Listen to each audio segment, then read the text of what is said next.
BulkLoads Podcast, your number one resource for everything bulk freight trucking. All right, that's the content. Hey guys, Jared Flinn with the BulkLoads Podcast. Scott Tyler in here. What's going on? Gonna be a good podcast. It is. This is one that I'm sure our audience is like, man, Jared says that all the time. Hey, this one is 10X. This is an example of a trucking company going 10X. Yeah, I don't see why someone would not want to listen to this. Like, I was intrigued just to know, because I knew that they'd been making these acquisitions, Michael Tilmon, but how did they do that? And it's not very common in our industry to see companies going out and making purchases of other companies. Yeah. You know, you see it sometimes with the mega fleets, maybe, buying, another big outfit, but you don't see it in the bulk space. So I think this is going to be a really cool one for you all to listen into close and kind of see how this happened and why they did it. But before we get started, we always want to feature a truck photo. This week, man, this has got to be is that a spring photo? Yeah, it looks really cool. Like it's early in the morning. I don't know where you all are, but man, it's warm here in Missouri and it looks like it's going to be warm. But yeah, this is a photo from Grover Farms Trucking, which if you saw some of our previous podcasts, I had Rob Grover on. But this is a photo that they'd sent to us that, man, just a really cool one. Shows the sunset or maybe the sunrise. Either or. It's really cool. It's really pretty sky too in the background. Yeah. So thank you, Rob, for letting us share this one on our podcast. If you have a photo, simply email it to podcast@bulkloads.com. Just click right on your phone and send it over to us, man. We would love to feature that on the show, even potentially put it in our upcoming calendar for 2025. Yep. If you send it to us, we will definitely feature it on the show. We'll just put it in the lineup and we'll feature it on an episode, and we will let you know whenever we share it on the episode so you can go watch it and see your truck. Yeah.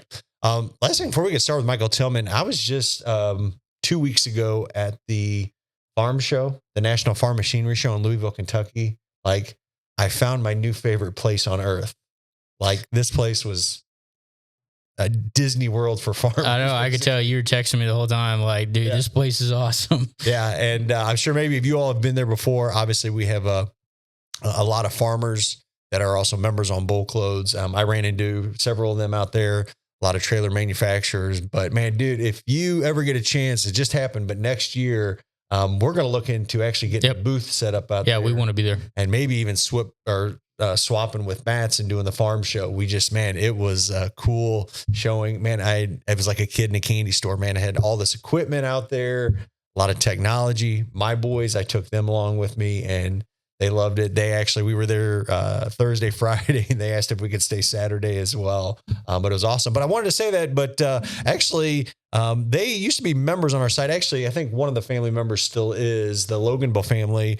But they were there giving out these energy drinks, Coltrane Energy, and they have several different brands. This is the biodiesel, which is the sugar-free one that I like. But I don't know if you've ever checked these out, but you drank one yesterday. I drank one yesterday. I think they're pretty good. I do. I like energy drinks probably a little bit too much. I probably need to slow down on them, but I think they're really good. And it's cool just to know that you're supporting a trucking family. That's what I love about it. That's why I wanted to mention on the podcast. I mean, they're a trucking family. They're based just north of here in central Missouri, Syracuse, Missouri. And I really like the drink though. So I know a lot of our truckers. Again, I'm not, drink responsibly when it comes to energy drinks, make sure that you're healthy enough to do that. But this one, it's like become my new favorite drink. So you'll probably see this on the podcast more in upcoming shows. And maybe I'll try to get them on the show as well. Just talk about it. That'd be really cool. But yeah, what better way to support actually other people in the trucking industry that have come out with this. But yeah, check out, it's called Coltrane Energy. This is the biodiesel one, but they have, I think, 3 different flavors and they're all kind of cool. They have one, I think it's red diesel. I can't think of the they're all kind of named like agriculture trucking. I want to just kind of mention. And we don't get paid for any of this, but we're going to go ahead and drop the link down in the show notes just so you can go click on their website. And if you would like to make a purchase there, again, we don't get any money or commission or anything, but just so you can check it out, we're going to go ahead and drop the link in the notes. Yep, absolutely. So cool. With that said, here is my conversation with Michael Tilmon of Tillman Brothers Logistics. Michael, thanks for coming on. Thanks for having me. Yeah, thanks for actually making the drive 3.5 hours over here to Springfield. Yeah. Appreciate that. So Well, I want to get started, and I always like to set the stage first, but just to get a little bit of history about your all's company. You guys have a lot going on, and hopefully we can unpack most of that. I mean, just your growth, and I think that's where we really want to talk about the growth of Tillman Brothers Logistics, Bulk Logistics. But take us back to Tilmon and talk about the beginnings. And you guys still farm, right? Yeah, we if you'd call it that, we've got we farm, I guess you'd call it our family farm, right there where our shop is. We got about 60 acres that we still farm, more of a hobby, I guess. And you guys are in Southeast Missouri, Yeah. Bernie, Missouri. Yes. So kind of down there in the boot heel a little bit, right? Yeah. Awesome. Well, talk about kind of getting into trucking. How did that start? Well, back in the early 90s, I guess, my dad actually got into the trucking. He had a repair shop and had a friend of his talk him into buying a truck and was doing van and reefer stuff. And done that till the late 90s. Fuel hit $1.50 and made times tough and decided to get out. And so then later, early 2000s, him and my grandpa started farming a little more. I mean, not a lot, had 200 or 300 acres. It's still just kind of more, my grandpa has something to do. And we kept having an issue of never being able to get trucks when harvest time, especially with rice. We grew a little rice and you could not get rice hauled during harvest. So we decided we was going to try to get our own truck, just mostly to haul our own grain. And so that was in 2008, I believe. It was right before I graduated high school. We bought a truck and a trailer, and with the intentions of just hauling for ourselves. Well, I was actually working. We still had a repair shop working on semis, and I was working on, out of high school, I started working on cars and trucks. And wintertime, things kind of got slow. So I started asking around. We was kind of in with MFA. We got a big MFA there in Bernie, and they had some grain to haul. And I said, well, hey, could I haul grain through the winter to help kind of having this truck, Yeah. So we started, it helped. We was slow in the shop, so I would haul grain through the winter, and kind of how it got started, and it just kept getting busier. They would give me a little more grain. Well, then they started, hey, you want to haul some fertilizer? So we started hauling their fertilizer, and just kind of grew from there. We bought a second truck, and then it was just me and my dad driving, and 2 trucks led to 4, and 4 led to 8. Just kind of kept snowballing. And then as of today, and we're going to go back and dissect this, but I mean, today you guys have acquired several other trucking companies through the years. How many trucks do you all have on the road? Right now we've got 62 trucks licensed. Yeah. And all of those bulk hauling trucks? No. We've got roughly probably 15 hoppers, about 25 end dumps. Okay. And then got 10 just tandem dump trucks, just straight trucks. And then we've got 10 trucks that are dedicated on a local reefer run. Oh, nice. Hauling ice cream, actually, from plant to plant. Very cool. So, do you all still have the shop as of today? No. Well, we do, but it's all internal, not for... It's all we can do to keep up with our own stuff, so we don't do any outside work anymore. Nice. Talk about Michael, because, I mean, that's explosive growth, and, that just doesn't happen naturally. Talk about, what led to seeing these opportunities to where you could add more trucks? I know you did more with MFA, but then even looking at, hey, we can keep scaling this thing up, because, I mean, that's pretty scary too to do right, in any market. Yeah. I mean, you look at today's truck market and the freight market, which in some senses is a little depressed. We have a little bit of recession, and man, you don't want to you got to be careful where you're at. But talk about the mindset. Was a lot of that through you or through your dad or together? Together. He's probably got more of the jump in head first. Visionary. Yeah. I mean, we can both kind of see the big picture, but I guess he's more gutsy when it comes to just pulling the trigger. But it just come with, supply and demand, I guess. You see customers, hey, we need more trucks. You see other customers asking, hey, can you get us trucks? And, you hate to say no. So it's like when the work's there, it makes it easy. I mean, there's times where when the work slows down, it makes it a little more difficult. But biggest thing is, getting a name for yourself, a reputation. Yeah. And that helps make the growth easier, I guess, just like I said, we started out with MFA and then just moved on. We got a local rice mill just there right outside of town that, there again, the relationship started. We worked on their trucks in the shop. Well, when we started getting a couple of trucks, they said, hey, if you ever want to haul any of this rice or the byproducts, we can try to throw your name out to some of our buyers. And that kind of went from there. Now, I think we haul probably 90% of the commodity loads that come out of that mill, Wow. And there's one main guy that that buys all of his brand and brewer's rice, mostly what we haul. Primarily one or two guys that buy most of that, and got in pretty good with them and made good relationships. And just then you get in with that guy. Well, hey, I'm also moving freight over here, Yeah. So just snowball effect, I guess. Yeah. Yeah. You perform a good service or you build those relationships and people keep wanting to use you and expand that. Hey guys, I hope you're enjoying this podcast with Michael Tillman. I know it was one of my favorites that I really enjoyed. He's made a lot of acquisitions over the past couple of years. And one thing, you have to have cash flow. We've talked about it on our podcast with Jesse Runyons, and cash flow is key, especially in these times and in this economy. If you are struggling with cash flow, give us a call at Smart Freight Funding. There's a link on our website that says Quick Pay, or go to smartfreightfunding.com. It's a sister company of ours, but we can help you with all your cash flow needs.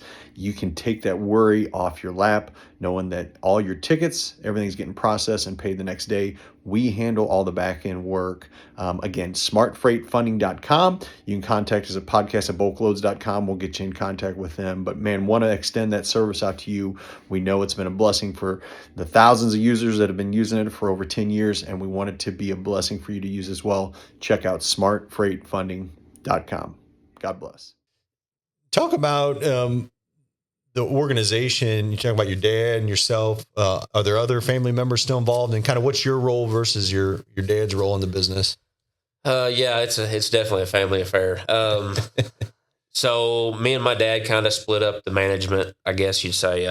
He takes care of the reefer trucks. I don't have much to do with that. He takes care of that.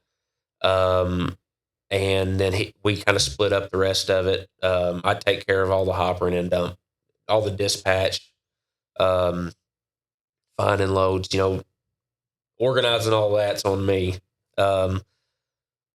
Then my wife and mother both work in the office, taking care of the billing and all that. So then I've got three of my uncles, my dad's brothers, that drive for us. Oh, wow. So, it is a family affair. Yeah. So, which that's nice. I like having that. Yeah. The family aspect still, and we have gotten larger, but still kind of got the small feel. Yeah. Yeah. That's so cool. You guys, through your growth, started using Bulk TMS, our program. Just kind of high level, just kind of curious how that experience has been, getting set up with that and using that to manage your freight. Definitely not using it to its potential. As of today. Yeah. Probably, to be honest, more what I use it for is using it for the organizing the loads that I broker out. So it makes it easy to, once you put a load in, it's there, and the next load is just at the click of a button, and easy to put it in there, put it on the board if need to, or to send out a dispatch to another carrier. It's made that very, very simplified for me. But like I said, I'm definitely not using it to its potential. Yeah. Well, I think too, we'll, even after this discussion, you're going to meet with the guys and just look at maybe some questions that you had. And that's awesome.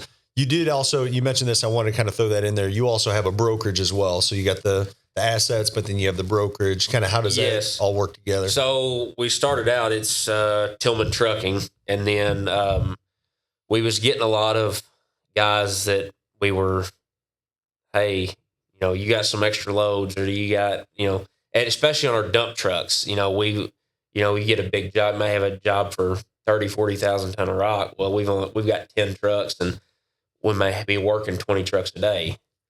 And so I got concerned on that, whether, hey, should we be doing this? Should we be running it through a brokerage to cover us, or how we should be doing it? So, and the hopper freight too, we was getting to where I was getting a lot of extra loads that had several local guys that I was working, and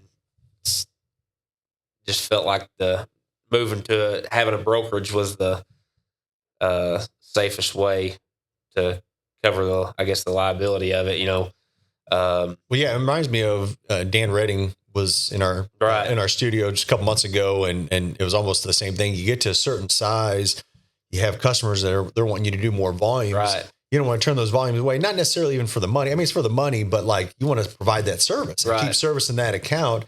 And it like the next evolution is really having that brokerage cover that. And that way you can run some through your assets and then other ones that you run through other assets. Right. And broker them out. And I'm sure they probably do it. It makes me more comfortable, and kind of a way to sell your service is, hey, I'm not just a brokerage, Yeah.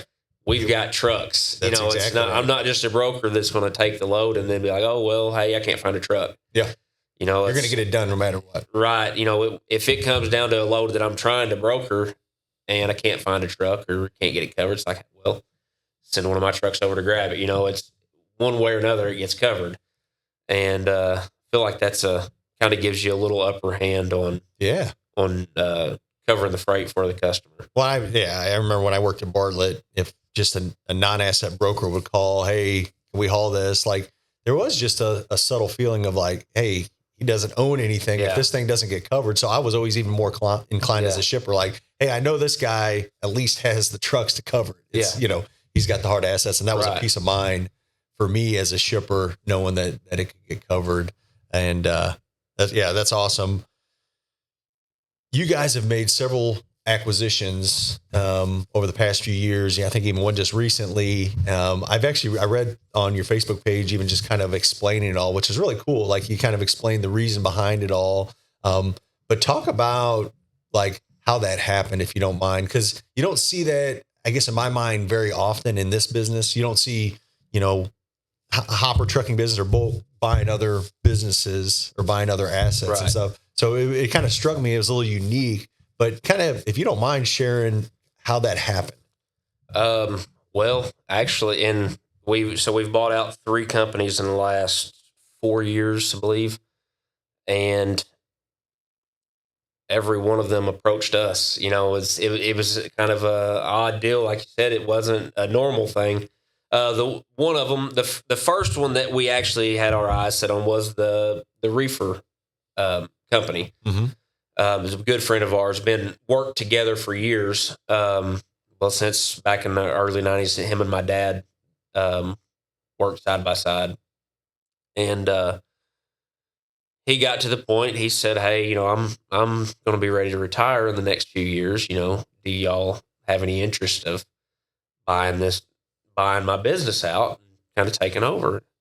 And we talked about it and said, yeah, we'd love to.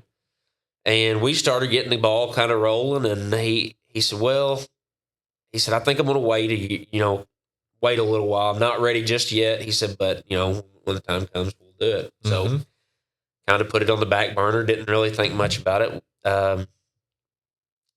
I guess it was right at the end of, I'm probably going to get my dates wrong, but right at the end of 19, a guy out of Dexter approached us. He was originally a Bernie guy, but he had 10 dump trucks and 3 end dumps. And he said, hey, I'm looking to downsize, retire. Just tired of messing with the hassle of it. Mm-hmm.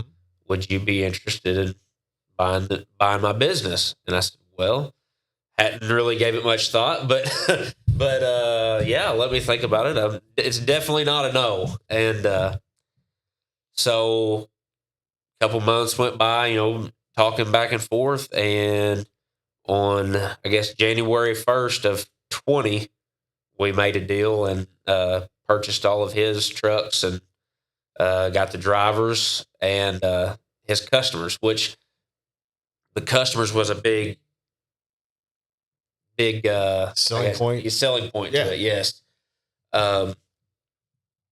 Because it was right alongside of a lot of work we was doing already, just kind of adding to expanding the customer base.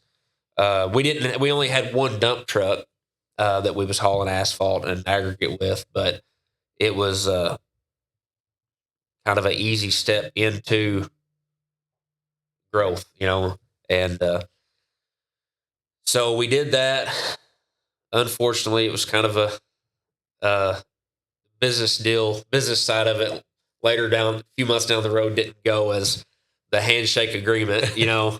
Typically, it doesn't. Dude opened back up. He opened back up and hired a couple of drivers back. And ouch. Okay. Then just we did it on a handshake and just trusted him for his word, and wasn't the best deal, but it's all worked out. And you know, I don't get too excited about stuff like that. It's just things will work itself out. In those conversations, and again, I like that they saw the value originally that, hey, you all are a great company, trustworthy. We want to hand our business off to you. Right. We want to hand the torch off, have you guys continue it, take care of our drivers. I mean, I know some of that didn't shake out, but were a lot of those conversations with you and your dad, or just your dad was? Yeah, mostly between us. I mean, we kind of talked together. I mean, he is the main guy when it comes to the end say so, but we always talk things over and kind of see how each other feels about it. And we've kind of got the same outlook. Yeah. Like I said, he's probably the more going to jump on it and run with it. I'm going to try to think about it a little while. Even if I want to do it, I still feel like I gotta justify it. But you guys balance each other out. Yeah. Yeah. On the and so that was one, and we don't need to get in the weeds on the other two, but were the other two, you said there were similar situations, they reached out to you all? Yes. So, you know, I said the reefer company that the buddy of ours we was going to buy out, he had told us he wanted to wait a little while, and so the dump truck opportunity approached us. We bought that business out, and about 3 months later, he's like, "Hey, I think I'm ready to hang it up in the next couple months." It's like, well, crap. So here within I guess about 4 to 6 months, we done two buyouts, and which it ended up, it worked. That was kind of nerve wracking. My mom was about ready to kill us because she gets really stressed out over it. Yeah, sounds like my wife. Yeah. We keep her on edge. But so I think in April, we done that January 1st. I think the reefer company buyout was in April of 20. And which it was we had already worked with the company that their primary freight was for. We had worked with them ourselves too. And so that made it a lot easier to transition over. Then, so after we done that, then last spring, guy out of Dexter, Gibson Trucking, had about 15 end dumps. And there again, we worked together on a lot of the same jobs for a couple bigger companies there around us. And he was talking to he was running with the owner was running with one of my drivers one day and mentioned to him, hey, I'm thinking about retiring. Do you think they would want to, be interested in buying me out? And so the driver that day comes in and is like, hey, you got a second? I was like, yeah. He said, he talked to me today and he's wanting to know if y'all want to. I said, man, I don't know. Yeah. I said, but tell him to give me a call. So it was a couple weeks. We ran into each other in the gas station and he said, hey, I talked to your driver the other day. He said, did he say anything to you? I said, yeah, he did. And so we got to talking and he kind of proposed what he wanted to do. And we went down over the next few weeks, kind of went over equipment and everything, and worked out to be another good deal. It was a lot better deal than the dump truck first one. Yeah, it was a lot better transaction, I guess. But a lot of his trucks were doing the same work we was. There again, had a little misfortune. The week we bought them out, he had about 4 trucks, and we had 3 trucks working on a job hauling frac and sand. And so 4 of his 15 trucks, I think he was running 12 and had 3 spares. They was on that job.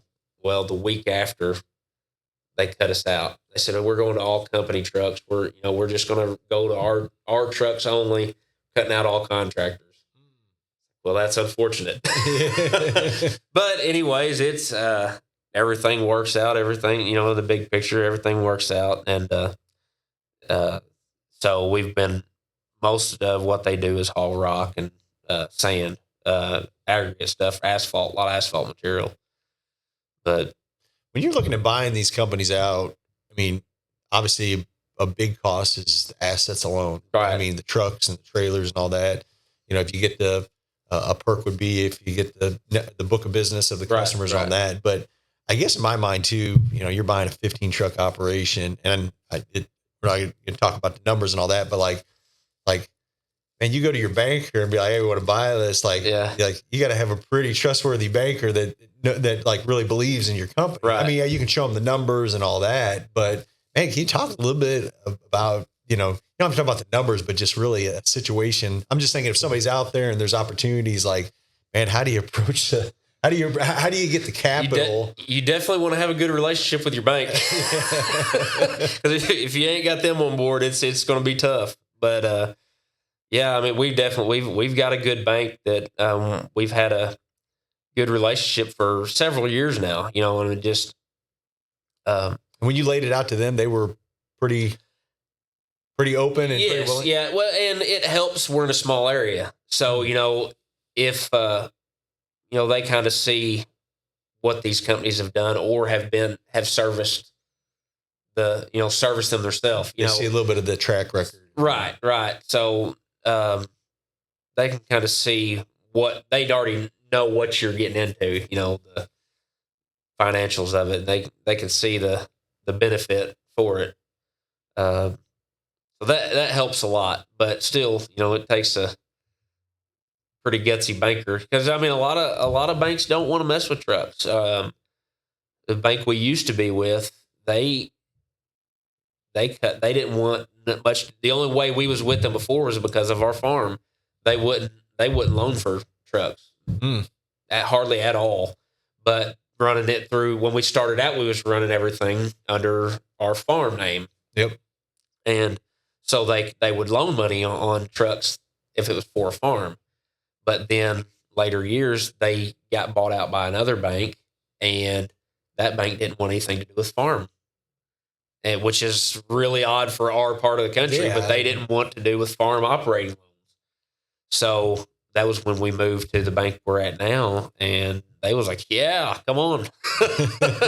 And so and then, of course, then we only had probably 7 or 8 trucks when we made that change. So they've kind of stuck with us and been very valuable to our growth. Yeah. You guys have been on BulkLoads since 2016, so you Yes. 8 years ago. What's been your experience using BulkLoads and using it to find customers? I know you said a lot of the customers have grown organically. Right. They've kind of found you, some of these businesses that you bought. But how has BulkLoads been an asset to Tillman Trucking? Well, what started the reason I originally signed up for the service was the rice mill there in town he was asking me about hauling loads, and I got in with one of the brokers that was buying the rice and bran from him, and was getting regular lanes to Nebraska.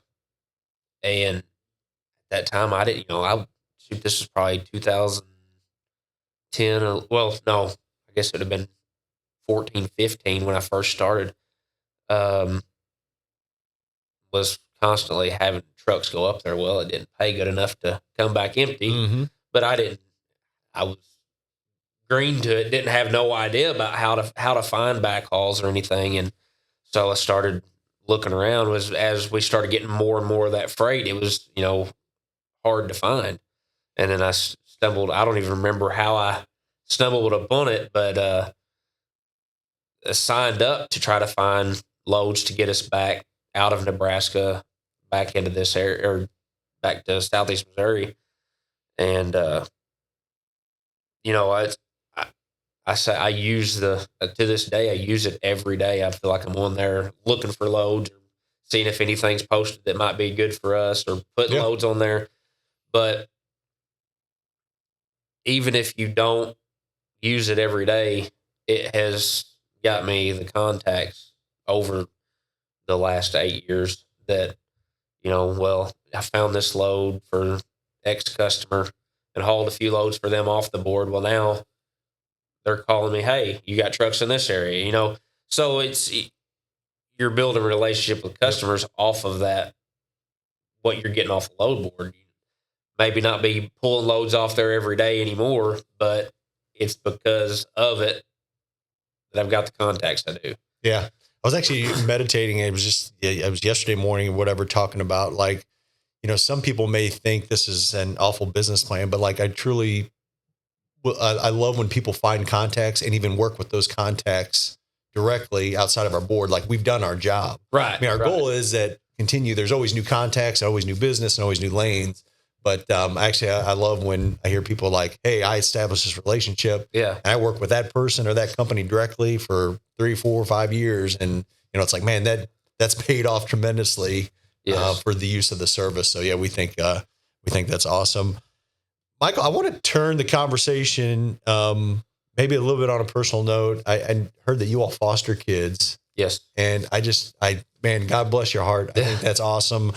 A lot of our audience knows I've been involved in an organization called Man Up and Go. Yeah. And so we help foster families and single moms in the Springfield area. And what that looks like for us, we're helping, fix a dryer or clean up a yard or a fence, and just those things that, just to lend a hand. Yeah. And honestly, in the foster community, especially here in Springfield, majority are single moms that are fostering. There's not a lot of dads in the picture. So, man, we'd just love to hear your story. If you can just share a little bit of how you and your wife got into that, because that's not an easy lift. That takes a lot of prayer and just like, should I do this? And again, buying companies, running 40 plus or 60 trucks, and I mean that's a lot to do to throw into the mix of deal. And again, I don't want to compare children God's gift to work. But like, again, when you're managing your day, like that's another thing. You talked about your wife working in the business. How do you do it all? Some days it's a challenge, but, so me and my wife, we got married in 2013. Hope that's right. But we tried for a couple of years and wasn't able to have children. And we knew it was a possibility, but, we had talked several times about adopting, and just, it was more of a conversation, never really done anything going towards it. So one day we got a phone call from my mother-in-law, and she said, hey, lady in our church has got this girl out through foster care, and the girl has got 4 brothers that are in foster care with another lady. I might get some of the details wrong, but anyways, the mother was trying to get the lady to take guardianship of them, and she's like, no, I don't. That's not what I signed up for. Well, finding somebody to take 4 kids at once is difficult. Very difficult. I mean, the odds of that, yeah. So mother-in-law told us, like, hey, they're to the point they can't find anybody to take them. They're fixing to split them up. And that broke our hearts. Yeah, breaks my heart thinking about it right now. And so it's like, this is a big, big decision. And my wife asked me, she's like, what do you think? And I was like, I don't know. I was like, when was this? This was how long ago? Oh man, I'm not good with dates. I guess this would have been 2016. Okay. So about 3 or 4 years after you're married. Yeah. Okay. So because there again, I'm a terrible, terrible dad. I do terrible remembering dates, but the baby was 3 months old, and so we've had him 7. He's 7 now.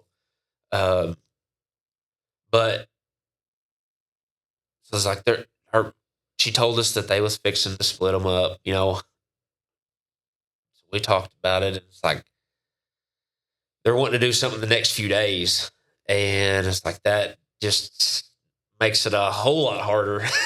No time to think about it. Yeah. So, I told her, I said, if it's meant to be, it'll be. I said, all we can do is, if you want to give it a whirl, we'll do our best and, see what happens, see if they place them with us, because at this point it was just foster, Right. And we had the discussion too. It's like, will we be able to handle it if we take these boys in, have them for a week or a year, they decide to take them back? That was my biggest fear. Yeah. And so that was a big discussion point. But I'm kind of if it's meant to be, it'll be. If it's God's plan, that's right. He'll work it out. And so we told them, yes, we'll go ahead and start doing what we've got to do to get it as set up as foster parents. Well, they was like, we'll push that through. You go get a background check. We'll make all the paperwork happen. Mm-hmm. And I think from the day we found out about the boys to the day they was in the house was 3 days. And that's a lot to prepare. It was a big change. I mean, to go from, just the 2 of us to 4 kids, 3 in diapers overnight. They were 3 months old, 1, 2, and 4 had just turned 5 when we got them. So as of today, we're in 2024. You have what are the ages? 7, 8, 9, and 12. All boys. All boys. Yeah. Explain how that is today.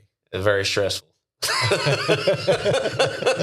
No, it's good. I mean, there's days we want to pull our hair out, but I wouldn't. And you've adopted them. Yes. So we had to start off in foster care. Yep. the mother made no attempt to do any better. They all four had different fathers. None of them were in the pictures. She made no attempt to make things better. She would say that she wanted to, but there was no attempts. And the lawyers told us up front kind of her track record is because we asked, was like, hey, we don't want to do this if a month down the road you're just going to pull them out and give them back to her. Right. It's like, and the lady told us, like, well, the goal of the foster system is to get the family back together. Yep. Yeah, I've learned that through even our organization, that it's like, as horrible as it is. I mean, I just had this conversation. Like, this lady told me that runs the foster care, like, it's still better to bring them back to the parents, even if there's abuse in the house. And I'm like, are you kidding me? Yeah, but they're like, it's still something, a goal that they've shown that it still benefits the child if that's. Yeah. It's, I can't wrap my head around it. I mean, it's, I don't know how many times that our boys had been pulled from her home. It was the oldest one, especially because, I mean, he was, like I said, he was almost 5 years old when we got him. And he had been in several, I think a few different foster homes. And then Jace, the youngest one, he left from the hospital into foster care. I think some people, you don't realize the trauma that still a lot of those boys, even years down the road, that they affect. But, and I didn't want to, I just knew that you all did that, and I heard, and man, just bless your hearts, that the servant's heart. But I couldn't imagine fostering 4 boys and then growing, a trucking company in the mix of it all. And talking about your wife even still working in the office and trying to manage all of that. Just sounds like a lot. It's hectic a lot of days. Yeah. But it's wouldn't have it any other way, I don't guess. What would you just say? And we know that it's not for everyone, fostering or even adopting kids. My wife and I, we still pray about it. We're actually in our church, we're going to be going through a class for foster care. Right. And, but what would you say to people out there that are maybe thinking about that? Best thing I could say is don't write it off too early. I mean, it would be so easy to, and I had the same, I was that way. I was like, I don't know. That's, just a lot to take in and scary. I mean, it really is. But, and as terrible as this sounds, I was scared that what if it's not the same as it was my own kids? Mm-hmm. And that fear was in the back of my mind. I was like, what, that's not fair to, and just the whole process you have to go through of the foster care. Then, we went through foster care, then guardianship, and then an adoption. And it's scary to think of, and it's stressful, but definitely don't just write it off. It's worth it. I mean, if you've got the heart for kids, it's worth it. Yeah. Yeah. So cool. I'll ask you one last question, Michael. With Tillman Brothers, Bulk Logistics, what's the next 5 years look like? Where are you going to focus your time? Well, I would love to say that no major growth is in sight, but I don't know. It's funny when you say never know how things happen. We've said, we're done. When we started out, I said we had 2 or 3 trucks. I was like, man, if I could grow this to 10 trucks someday, that would be awesome. And we got there. It's like, well, if I could grow this to 20 trucks, that'd be awesome. And then now we're close to 60 trucks, and it's like, it's scary to think of growing anymore. Definitely without any more help managing. But I've also got to look at it as a standpoint of something for hopefully for my 4 boys. If they want anything to do with it, I want there to be enough to, be something big enough that they can join and have their own role, whatever it be, and something to support them and their families. Yeah. And that was, like I said, we started off, it's Tillman Trucking is our trucking business. And I just started the brokerage last year, which is the Tillman Brothers Bulk Logistics. And I started that kind of as something, the Tillman Brothers is for the 4 brothers, Yeah. And when me and my wife talked about it, I just thought, well, this will be something that can be set up for them to, maybe one of them to take over one of these days. So, like I said, I think, every parent wants their kids to do what they do, but I hope that they do. But if not, that's fine too. Hopefully at least one of them will. Yeah. But you're already generationally thinking, which is super noble of you. And then, for those listening to our podcast, we do have 1 truck guys that are looking to maybe get into 5, the 5 truck guys looking to get to 10 to 20 truck guys looking to get to, 40 truck guys looking to get to 60, whatever. You've walked the walk. Any advice for those companies out there that are just looking, to maybe grow to that next level of business? Don't give up. I mean, it's, there will be hard times. But if you've got the mindset and the passion, I mean, it can be done. I mean, it's, if you've got a good customer base and you've got to, know your worth, don't sell yourself too cheap. Yeah. But just keep grinding. I mean, if you put in the work, you'll get the results. Yeah. Said it takes time. Don't happen overnight, and it can be stressful at times. There's times now, it's slow, and with this many trucks, it's even more stressful when if you've got 20, 30 trucks sitting with nothing to do. Yeah. But that's best thing I can say is just work hard, Yeah. Work ethic goes a long way. Yeah. Control what you can control. Right. And, keep grinding it out. Michael, thank you again for taking time to come onto the show. And we're so thankful that you're a member of BulkLoads and have been a supporter of us and even with our TMS as well. And you came to our conference last year, which was awesome. I didn't get to meet you. I think I was running around. Yeah. You were there, but that's coming up around the corner. Hopefully you'll be there again this year. It's going to be bigger and better. And Tyler on our end has been really working his tail off, making sure that we are planning out there. But anyways, thank you so much for coming on the show. God bless you and your family and your company. So thank you. Thanks for having me. Yep. Appreciate it. Tyler, there's a little bit or a lot that I want to unpack here, but I'm going to let you start first.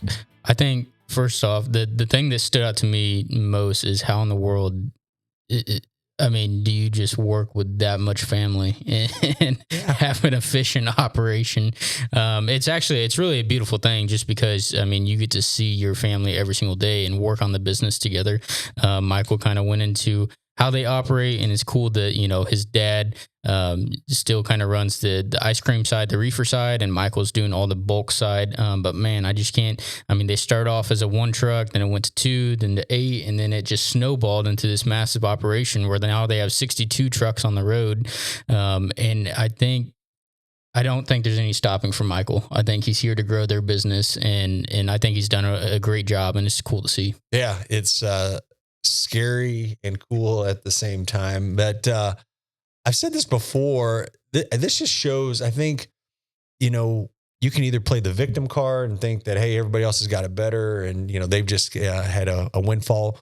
Or you can think, hey, we all have the same opportunity to grow our businesses. And that's not everybody's motive out there. You may be sitting there and be like, hey, I'm happy to have 1 truck. I'm happy to have 5 trucks or 20 trucks, whatever that is. But man, if you're in a growth mindset, the opportunity is out there. Yep. We've seen it done we have these, there's a specific reason why we have these companies on here. We want to show other people and encourage others in our community that, man, if you want to grow and provide more and more importantly, serve more in this industry, the opportunities are endless. Yeah.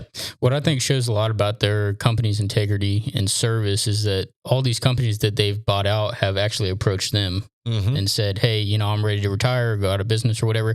You know, would you guys like to purchase our operation? Yeah, they're almost handing the baton to this company because they know that, hey, they trust them, that they're going to take over the business, but really serve those customers that the previous business had. Exactly. Yeah. So what else? Michael Tillman was at our conference last year. He is going to be going to it this year. You can meet Michael Tilmon there. Speaking of, if you have not got your tickets yet, go to bulkfreightconference.com. You can reserve your tickets there. We are getting close. I think it's 2 months away now. So it's going to be exciting. This podcast was all about growing your business. If you really are serious about growing your business, you will want to be at our conference. There's just going to be so much education and knowledge that's presented there that you can actually take home to your trucking business and actually put those tactics into place to grow your business, to become more profitable and more streamline your operations. Yeah. If you hadn't heard, Michael Tilmon did our Super Bowl commercial too. He did. We had a Super Bowl commercial that we put online.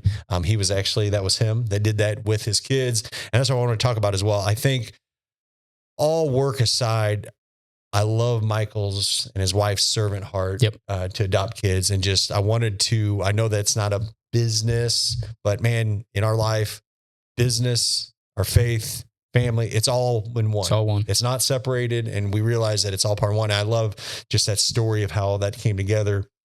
And if you are out there of foster adopted kids, we have not, we're actually in the process of looking at it, but it is not for the faint of heart. Yeah. And man, just God bless Michael and his wife for doing that. And it's incredible. Yeah, I agree. So, before we close out of here, just to segue off of that, man, if you have prayer requests, we want to be praying for you.